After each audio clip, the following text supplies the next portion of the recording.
Hello students. तो बच्चों, question चल रहे थे एनसीईआरटी वाले। क्वेश्चन नंबर 13 पे पहुंच चुके हैं, chapter number 3 motion in a plane. और 11th एनसीईआरटी की जो नई वाली एनसीईआरटी है उसके क्वेश्चन हम कर रहे हैं। चलो जरा ध्यान से समझते हैं सवाल में क्या कहा है। इसमें कहा है a cricketer can throw a ball to a maximum horizontal distance of 100 metre. एक क्रिकेटर है जो कि मैक्सिमम कहाँ तक बॉल को फेंक सकता है? वो फेंक सकता है 100 मीटर तक। तो जैसे ऐसे बॉल फेंकी और इस तरह से जाके बॉल यहाँ पे गिर गई। ठीक है, इस तरह से। ठीक है जी। अब इन्होंने कहा है how much high above the ground can cricketer throw the same ball.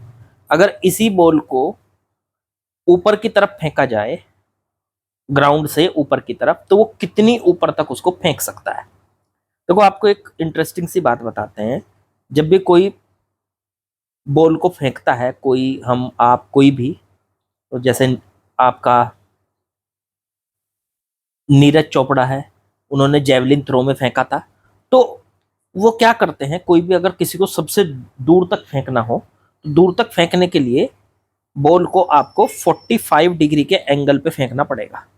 अगर आपने बॉल को 45 डिग्री के एंगल पे फेंका तो वो सबसे ज्यादा दूर जाके गिरेगी। जितना आप में दम है, दम लगाओ पूरा और उसको पूरा दम लगा के फेंको और 45 डिग्री के एंगल पे फेंको, तो वो सबसे ज्यादा दूर जाके गिरेगी। उसकी जो रेंज होती है बच्चों, वो मैक्सिमम होती है। ये आपको पता है। वजह क्या है? वजह देखो, आप भी बता देते हैं आपको।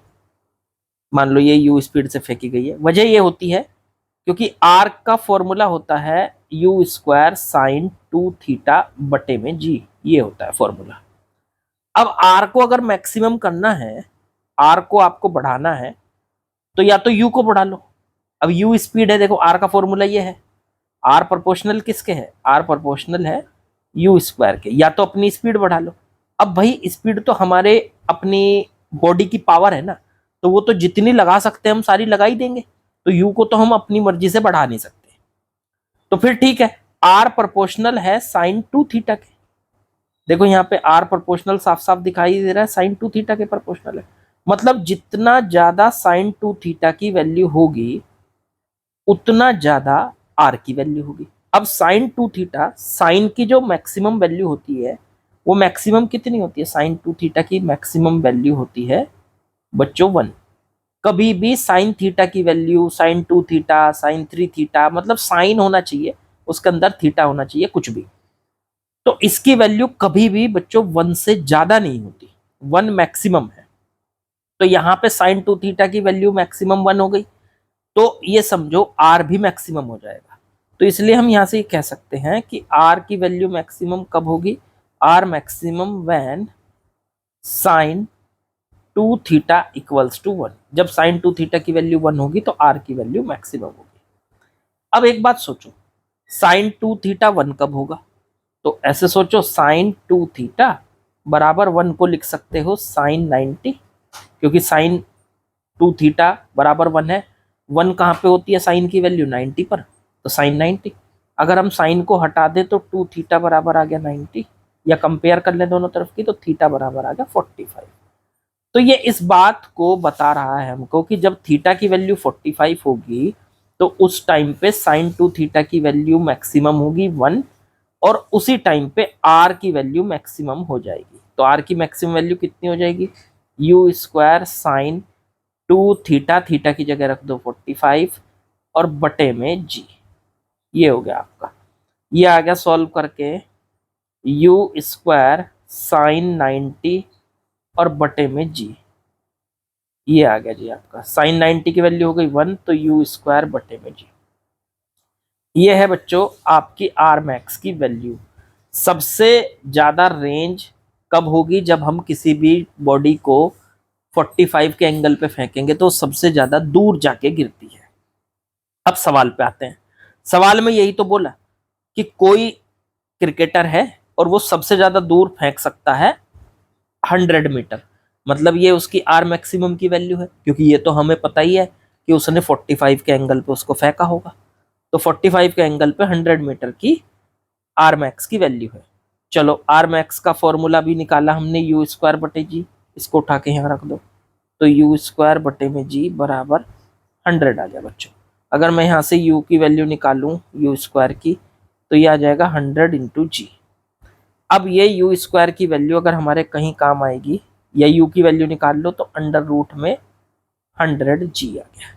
लो ये u की वैल्यू आ गई, मतलब वो क्रिकेटर जो है वो कितनी स्पीड से फेंक सकता है, ये उसकी उसकी पावर, जितनी पावर से वो फेंक सकता है उसकी पावर से जो स्पीड जनरेट हो सकती है, ये उसकी स्पीड आ गई कि भाई वो क्रिकेटर इससे ज्यादा स्पीड से नहीं फेंक सकता। अब अगर वो यही बॉल इतनी ही स्पीड के साथ ऊपर की तरफ फेंके, इतनी स्पीड के साथ, क्योंकि इससे ज्यादा तो फेंक ही नहीं सकता, इतनी स्पीड के साथ ऊपर की तरफ फेंके, तो वो मैक्सिमम कितनी हाइट तक जाएगी बॉल, ये हमें कैलकुलेट करना है।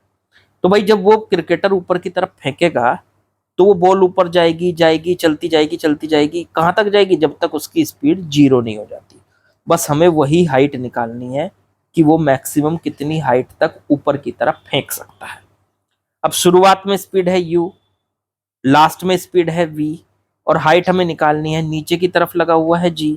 बताइए तो कौन सी इक्वेशन लगेगी, तो इक्वेशन लगेगी third, v square is equal to u square और माइनस में 2gh।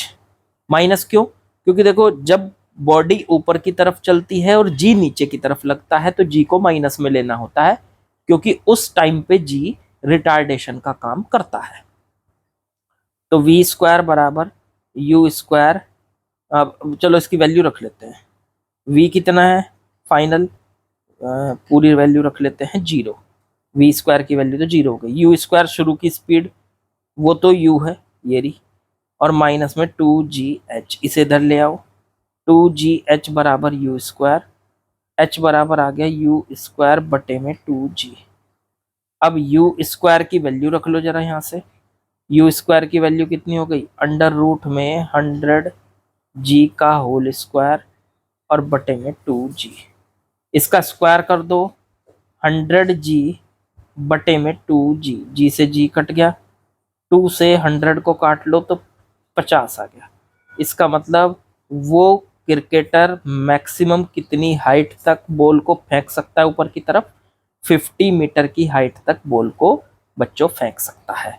मेरे ख्याल से आप लोगों को बिल्कुल अच्छे से सवाल समझ में आ गया होगा, आसान सवाल था और आसानी से आप इसको कर सकते हैं। चलिए बाकी कल करते हैं, लाइक शेयर सब्सक्राइब कमेंट जरूर करिएगा, कल मिलते हैं बच्चों, ओके।